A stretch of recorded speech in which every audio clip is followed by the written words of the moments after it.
আসসালামু আলাইকুম। কি রে জরিনা, তোকে এর আগে কতবার বলেছি কাজের সময় মেয়েকে নিয়ে আসবি না? না মানে ম্যাডাম, অনেক বুঝায় কইলাম, বাইনা তোরা সইলা আইছে। কাপড়ের কি ছিঁড়ি, গা দিয়ে কিসে গন্ধ বেরোচ্ছে। উফ, ওকে গেটের বাইরে রেখে আয় যা। আমার বাসায় আজ মেহমান আসবে, ও সবার সামনে দিয়ে ঘুরে বেড়ালে লজ্জায় পড়তে হবে। জি ম্যাডাম, আমি অখনই রাখা আইতাছি। তাড়াতাড়ি যা, কত কাজ আজ। আর উনি খাবারের গন্ধ নিয়ে মেয়েকে চলে এসেছে, যত সব। তোরে কত করে কইলাম, তোরে নিয়ে এখন তারা পছন্দ করে না, তাও ওনাকে দাওয়াত খাওয়ান লাগবো। এখন হনলি তো এখানে ভুইয়া থাক, একদম এখানে ওখানে কোথাও যাবি না। মা, তোমার খাওন রান্না হইলে আমারে ডাইক্কো। খাওন তোর পিঠের উপর দিয়া দিমু। গরিব হইয়া জন্মাইছুস, এত ভালো খান খাইতে মন চাই কেন তোর? ওইসব ভালো খাওন আমাকে পেটে শুইব না রে মা। ভাই, তুমি আব্দুল্লাল কাফির জন্য কি কি হাদিয়া কিনেছো? আমি একটা খেলনা প্লেন কিনেছি, নিশ্চয়ই কাফি অনেক পছন্দ করবে। তুমি কি কিনেছো ভাই? আমি 2টা ইসলামিক বই আর একটা ছোটদের জায়নামাজ কিনেছি। কাফি আমাদের ক্লাসে নতুন এসেই আমাদের দাওয়াত করলো। ছেলেটা কি ভালো। হ্যাঁ ভাই, নতুন এসেছে বলেই দাওয়াত করেছে, সবার সাথে পরিচিত হওয়ার জন্য। আসসালামু আলাইকুম ভাইয়া। ওয়ালাইকুম আসসালাম। আপনারা কি এই বাসার দাওয়াতের মেহমান? হ্যাঁ বোন, তুমি কে?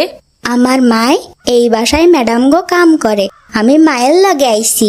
তো এখানে বসে আছো কেন? বাসার ভেতরে যাও।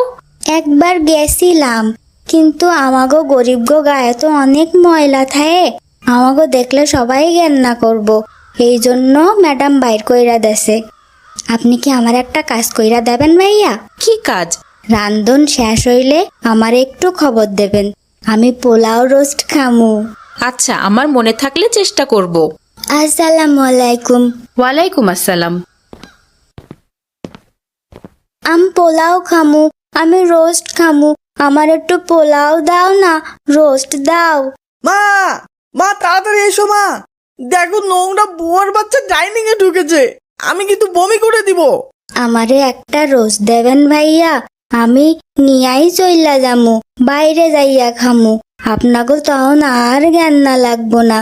দেন না ভাইয়া একটা রোস্ট। কি সর্বনাশ, তোর এত বড় সাহস, তুই খাবার ঘরে ঢুকেছিস?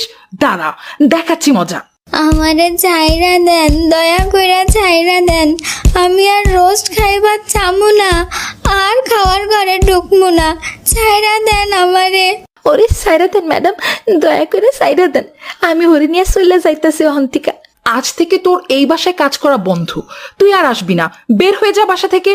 ম্যাডাম, এই চাকরি ছাড়া আমার যে কোনো উপায় নেই, আমি হরি নিয়ে কাজে আসুন না, দয়া করে চাকরি খান ফিরাই দেন, না খাইয়ে মরতে হইব আমাকে, বাসুম না ম্যাডাম। তুই বাঁচবি না মরবি সেটা তো আমার দেখার বিষয় না, বের হ বলছি, আর একটাও কথা না। দয়া করেন ম্যাডাম। মা ওরা যাচ্ছে না কেন? আমার তো বমি পাচ্ছে ওদের দেখে। কি রে, কথা বুঝিস নি? দেখিস না আমার ছেলের বমি পাচ্ছে তোকে দেখে? ঘেন্না হচ্ছে। আমরা চইলা যাইতাছি ম্যাডাম, আমাকে গরিব গো কপালে খালি মানুষকে গেন্নাই রাখছো আল্লাহ। চল রে মা, এখানে থাকি আর কি করবি, হেরাই তোরে রোস্ট দিব না, দেখলি না আমাকে উপরে তাকে কত গেন্না, আমাকে দেখলেই তাকে বমি পায়। খাওন শেষ হইলে যেটা ফালাই দিব, আমি ওইখান থেকে রোস্ট খামু, তখন তো আর কিছু কইবার পারবো না, ফালাই দেওয়া খাওন খাইলে কি দোষ হইব? হে আল্লাহ, কি কপালে দুনিয়াতে জন্মাইলাম গো, মাইয়া সামান্য খাওনের সবটাও পূরণ করবার পারলাম না গো আল্লাহ। আমি দুঃখিত বাবা, এই ছোট লোকগুলোকে কতবার বলেছি খাওয়ার সময় ডাইনিং এ আসবে না, খাবার দেখলেই লোভ সামলাতে পারে না, ওদের জন্য তোমাদের খাওয়ার অসুবিধা হয়ে গেল রে বাবা।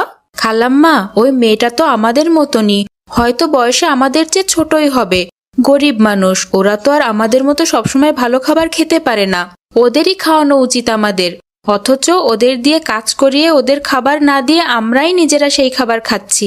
কি বলছো এসব বাবা? ওরা কাজের লোক, ওদের তো আর ফ্রিতে কাজ করাচ্ছি না, টাকা দিয়ে কাজ করাচ্ছি, আর খাবার দিতে হবে কেন? আমাদের মহানবী সাল্লাল্লাহু আলাইহি ওয়াসাল্লাম বলেন, যারা তোমাদের কাজ করেছে তারা তোমাদেরই ভাই, তোমাদেরই বোন, আল্লাহ তাদের তোমাদের অধীন করে দিয়েছেন, তোমরা যা খাবে তা থেকে তাদের খাওয়াবে এবং যা পরিধান করবে তা তাকে পরিধান করতে দেবে। নবী সাল্লাল্লাহু আলাইহি ওয়াসাল্লাম আরও বলেছেন, তোমরা তাদের সাথে সদ্ব্যবহার করবে এবং তাদের কোনো রকমের কষ্ট দেবে না, তোমরা কি জানো না তাদেরও তোমাদের মতন একটি হৃদয় আছে? ব্যথা দানে তারাও দুঃখিত হয় এবং কষ্টবোধ করে। তিনি আরও বলেছেন, তাদের সাধ্যের বাইরে তোমরা কোনো কিছু তাদের উপর চাপিয়ে দেবে না।